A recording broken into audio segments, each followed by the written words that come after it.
Hello, everyone, and today we are here a with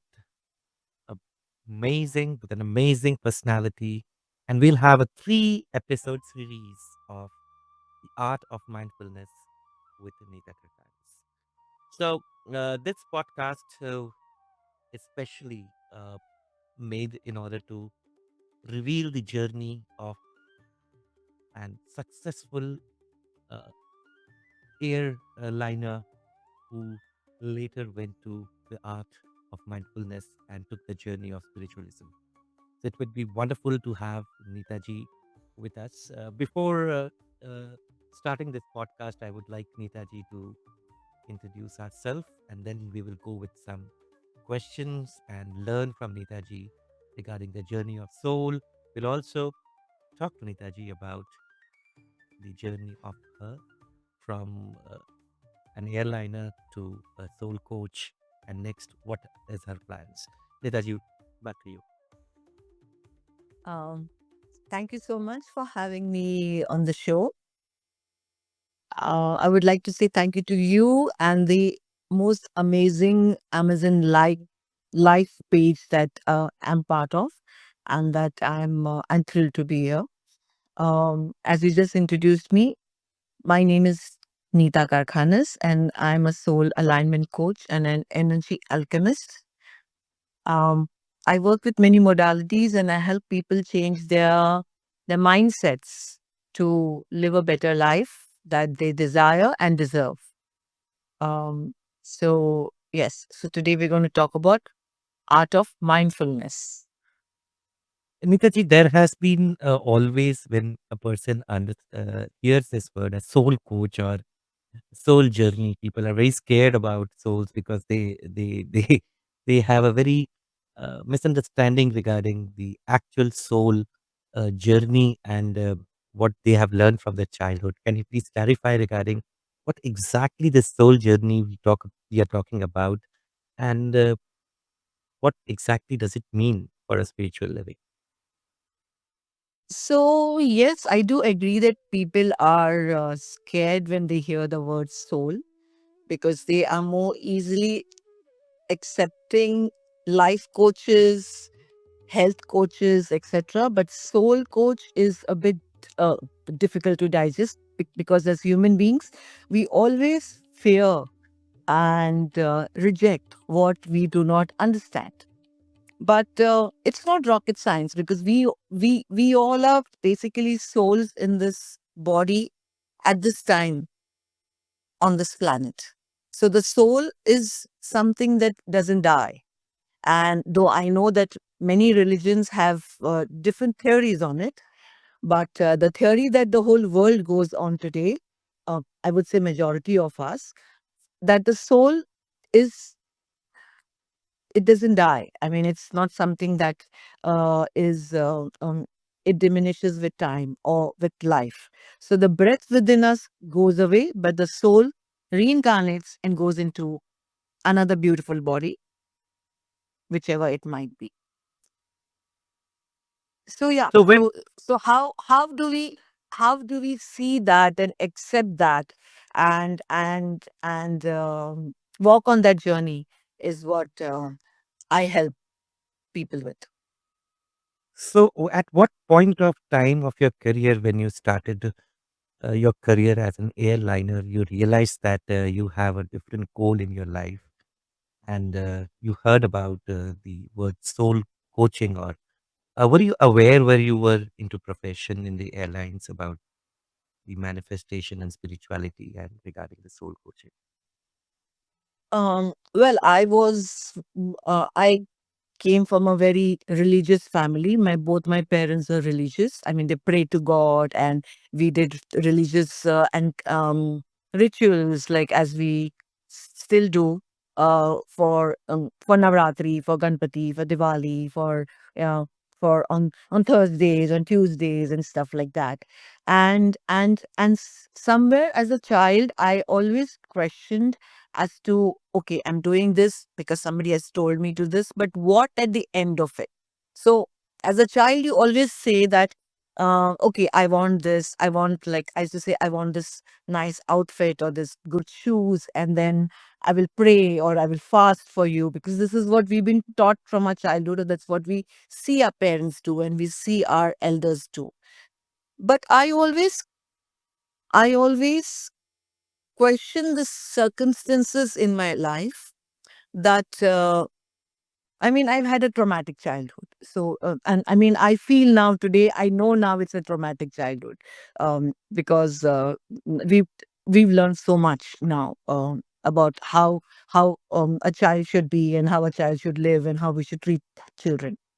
And so I always questioned as to why was I having parents who could not see what I was trying to speak to them, or why was certain things happening in my life, or why was I having pain in my life, or why was I having these emotions in my life. And yet at the same time, I lived a life that we all do in this world. I aspired to be a flying crew of a air hostess. That was my dream, and I think I manifested it. And I joined an airline at just as I turned an adult. Um, and but my quest didn't stop. So I read a lot about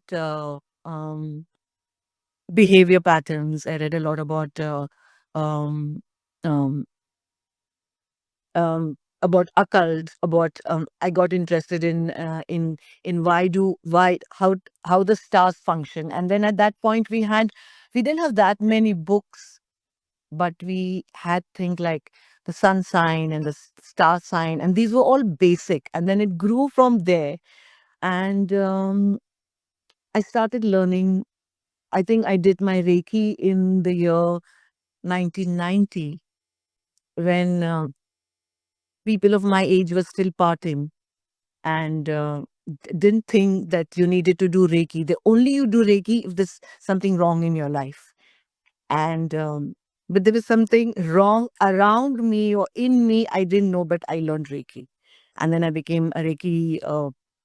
I did 1, 2, 3 levels, and I had a very strict Reiki coach who made me do it for 60 days and then do a level 2, and then I became a Reiki master. But I never taught. So I learned many modalities for myself to know what life is all about, and just the quest for life. And yeah, so having the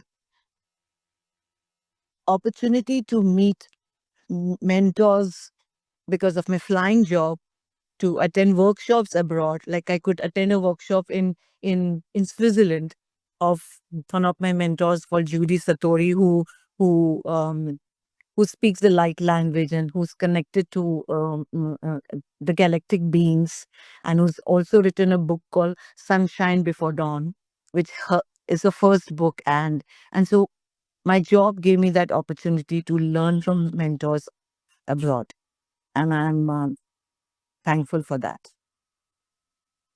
And so I So, forgotten the question. I think I got carried away. no, no, absolutely. That is what the flow that we want, because the next question will be based on what you spoke. So that is how, यही तो चाहिए ना, actually. So my quest to know as to why are certain things happening in my life, that why are same patterns being repeated, but also, like, we have, like, I was always split in two. One mind wants to say, oh, but I have a fantastic job and I'm in this fantastic country and I have this great crew and we have to go drink and party and I did all that too. But at the end of the day, when that didn't give me the satisfaction, or that I was not really happy just doing that, that is what actually led me to to read more, to know more, to learn more, and to actually practice what I did. And I had a lot of people all over the world who were happy for me to practice on them then. And yeah, so that's how I started learning.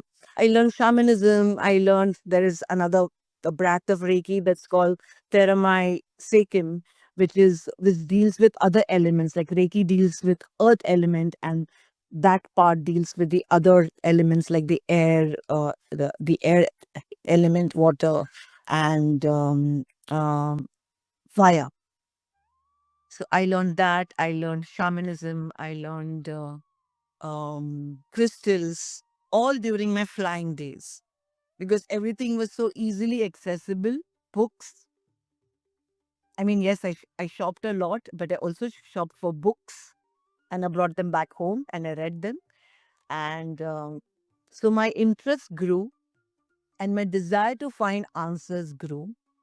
And then I reached a stage where I felt that, had I had mentors earlier when I was in my teens or in my young, when I was as a young adult, I could have probably handled life better.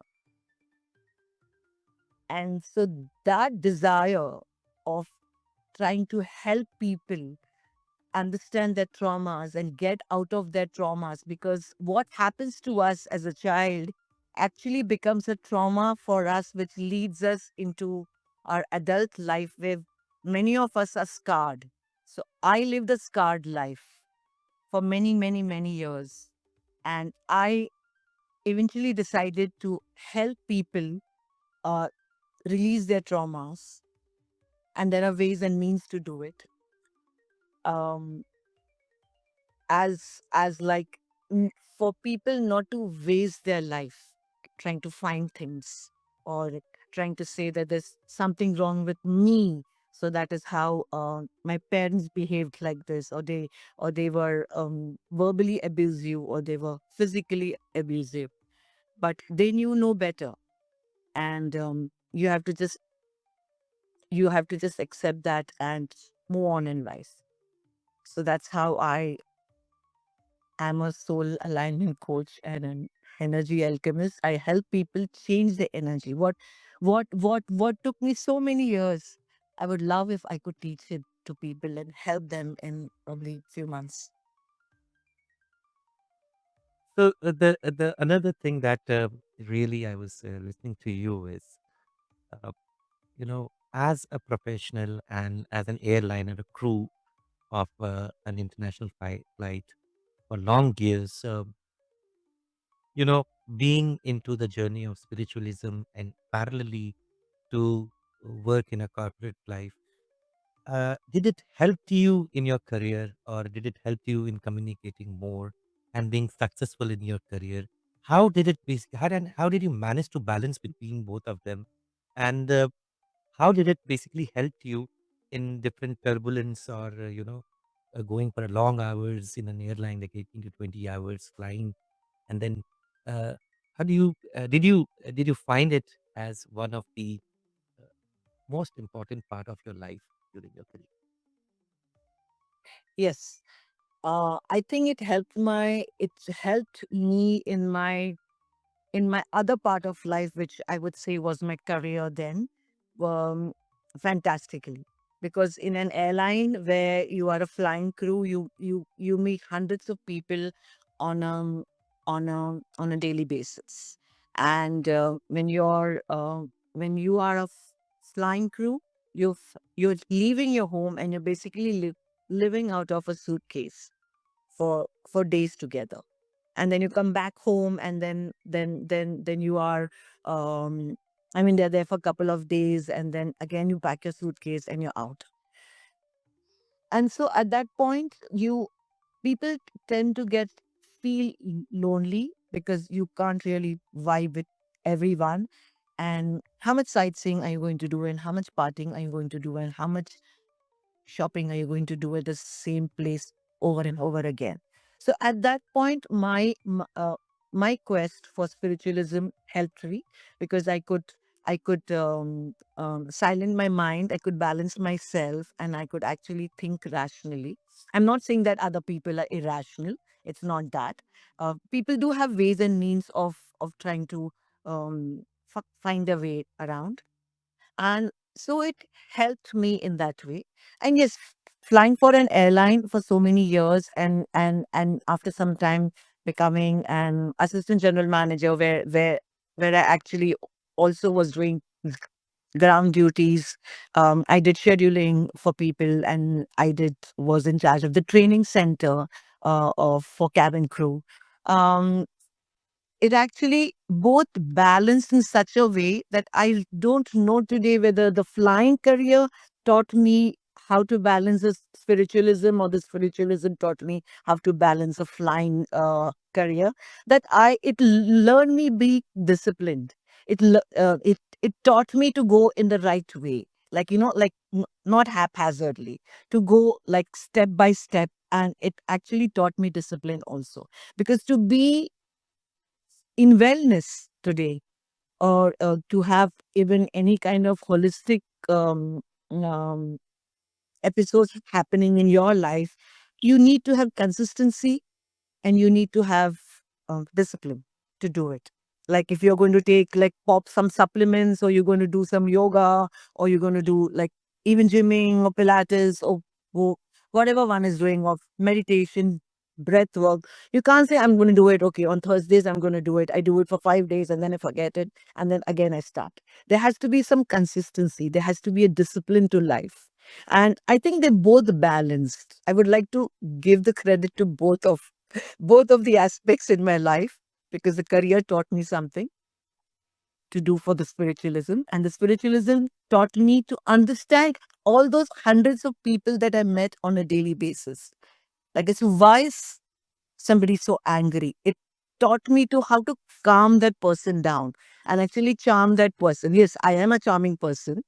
I mean, because of my job, because of my earlier career, I would like to say that. I don't want to say I was born charming, but I could use that in such a way that the person didn't feel that, oh, the smile is fake, or what she's saying to me is fake, because we often get accused of having a fake smile. I mean, a flying air hostess or air stewardess gets accused of having a fake smile, or having that uh, fakeness when you're showing concern. But it's somewhere taught me authenticity. So the spiritualism taught me authenticity in everything that I did in my flying work. And the flying work, the discipline and the consistency, and to having more strength and resilience is what helped me in my spiritual work. And so, I mean, I'm so actually thankful. And maybe, yes, that's my soul journey. Both of it is my soul journey. So one thing, very, there's a very tough question, this one, for everybody who is into the spiritual journey for very early. And I would like you to address this one for Okay. today's generation and people who have a very different thinking about spiritualism and religion. The first, the very tough question is, when you adopt a spiritual journey at a very early age, you get dissociated from your tribes or from the people. They start believing that something कुछ different personality, because in our ages, I remember, to go to temple or to being in a spiritual journey, you have become a very different cult. And did you face this kind of differentiation within your tribe, within your friends, when you started adopting something which was very unnatural that time? And speaking to people, and did you feel? So I think it would have been a very tough phase for you to, in order to make yourself into a spiritual part. And the other part, which is very connected to, is regarding the the the myth of religion and spiritualism. Both of them are very closely misunderstood. So can you please give a light? How did you manage to both of the things? Because let's say in today's, people do have a very different idea of spiritualism as a whole. They think that learning different modalities they will bring. And other very important thing that which is connected is by chance or by choice. So most of the people today come into spiritualism, I think, not by choice but by chance, or after having some troubles. So in my case, I think in your case also, it was a choice of yours which brought you into spiritualism. You have been choosing to be a light worker or very early stage, but many few people are of our thinking. So please give us two things about this. First, I would like about the The challenge is early when one starts into the spiritual journey at a very early age. And second is about the chance and choice of adopting to a spiritual path. Mm, yes, it is. It is fact that, as I said earlier, also that people, as human beings, what we do not understand, we either shun it or we fear that. So, so when you, I faced that, yes, in my, maybe in my early days before I joined the airline, I was doing all that at home, or maybe I was practicing chanting Om in my own bedroom, so it didn't really matter then. But when I started practicing all those, or I initially was uh, like um used to reading religious books because I had a religious background at home.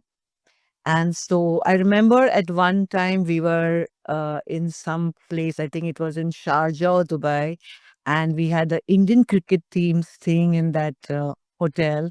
And my I I had just joined the airline then, and they had said, "Oh, we're going to have a party in the crew room, and we want you all to be there, like especially us, the youngsters, the younger girls. Like, oh, we want you all to be there because the team is going to come." And I was in my room reading Ramcharitramanas, because because every day I read it and I have to complete this chapter.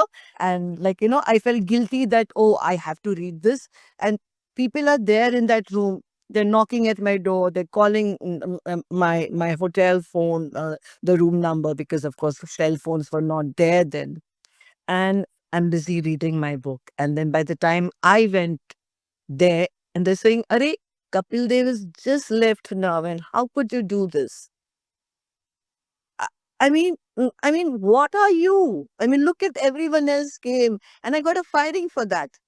Like, it's like you just left. They were all there, and at that point, I think they had won some World Cup or something, and but my priority was finishing that chapter of that Ramcharitmanas that day. People laughed at me, yes, and I'm not saying today they don't laugh at me when I still say, "Oh, I can't come for your event or your party because I have a session today, or I'm doing a workshop at Eastern Standard Time, and it's like late in the night and I want to get few hours of sleep before I started." They still laugh at me. But it's okay. Today it doesn't matter. But at that point I actually doubted myself. Am I doing the right thing? Should I be doing what they are doing? And should I have come here, oh God, and missed seeing Kapil Dev? Another thing, that the next day morning at breakfast, I met the entire team and I went and said hello to them. And after many years, I flew in down also. And uh, and at one time, I was a passenger next to him also, and I was going to Delhi. So that's life. So yes, you do feel guilty that I am not doing the normal thing, the normal, because at that point you feel that is normal. So I'm not doing the normal thing, what I should be doing at that time, at that age, when you're 18, 19, and you're you're locked in your room doing something that others are not doing. So you're a freak. And then, so that's also a trauma. So then I'm trying to get out of a trauma of my childhood, and I'm going through another trauma where I feel, oh, I am a freak actually. I'm not doing that. But yeah, you overcome that. You do overcome that. And that's a stage, that's a phase you go through in life when you actually feel that other people's opinions matter. Or and then you reach a phase in life where you feel that you know better, that that's their journey and And this that is is your the journey. reason. That is the reason. Still in present also, I see a lot of people of the young age, or they keep it as a very private affair. The spiritualism Yes. with the Yes. and that basically, lets me to another question. Why it is so that our society is divided into two, where spiritualism has always been a part of human life and existence. uh, so that is how I think we though a lot of our stuff comes from the east, but we do have the West actually who's patenting it and claiming it as them. Like you would have like our yoga poses are also we're losing their names, and we are having, and we call them camel pose, and we call them downward dog, or we call them cat and cow, or something like that, when actually originated here, and we could have still stuck to those names, but we felt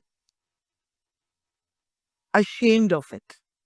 We feel ashamed to say that yes, I do meditate. Yes, I could be 25 years old and I meditate for half an hour in the morning before I start my day. And I never told this to anyone. I never even said no. I wake up 1 hour before my wake up call so that I could complete my things that I need to do. I never told this to anyone. Maybe today also I might not tell this to people. And so that's how, as you grow older, you you realize that you need your soul tribe, that people who can understand you. So, and your soul tribe is not necessarily your family, nor is it the man you uh, marry, or your partner, or your companion, nor is it your social circle. So the soul tribe is completely different. So I have a social tribe today. I mean, I have a soul tribe today, and I have a social tribe today. So, and they both can, yeah, they claim to be that. Oh, I also meditate, and I also follow so and so, and I follow so and so. I also do this, because the social tribe is in competition with each other. But the soul tribe is not in competition with each other. They support you. And then you realize that this is what is needed in your life. And they're not your blood relations. You might not meet them. I have a soul tribe uh, that is far flung all over the world. And yeah, we might meet once or twice a year if I visit that country or they come to my country, but we are in constant touch. And the same can't be said about the others in our life. Their relationships. They are like, I would say, I would, uh, it's a strong word, but I could say that there are karmic relationships that you have to deal with, and you learn a lot from them. Yes. And they're called soul relationships, because they come into your life to teach you things. All your blood relatives, your parents, your siblings, your children, and the extended families that you have, like your husband, your companion, and his family or her family, and your friends come into your life to teach you things. Yeah, like amazing. So So I'm sure we all have experienced this, but we have probably not sorted it out in our minds. And when you sort it out in your mind, then it's all right if someone actually looks down on you. No, it's fine. You look down on me, but at the end of the day, I'm more at peace than you are. so so definitely, it was so exciting to talk to you. And next, in the art of mindfulness, we will be talking about the need of soul alignment in today's, Yes, changing lifestyles and changing generation. And we'll love to talk to you again. I yes. Chaliye. It was Ab- wonderful talking to you, and thank you for this platform. For and I really appreciate the community that you have built over such a short span of time, and the time, energy, and space that you give to that community is amazing. Thank And you.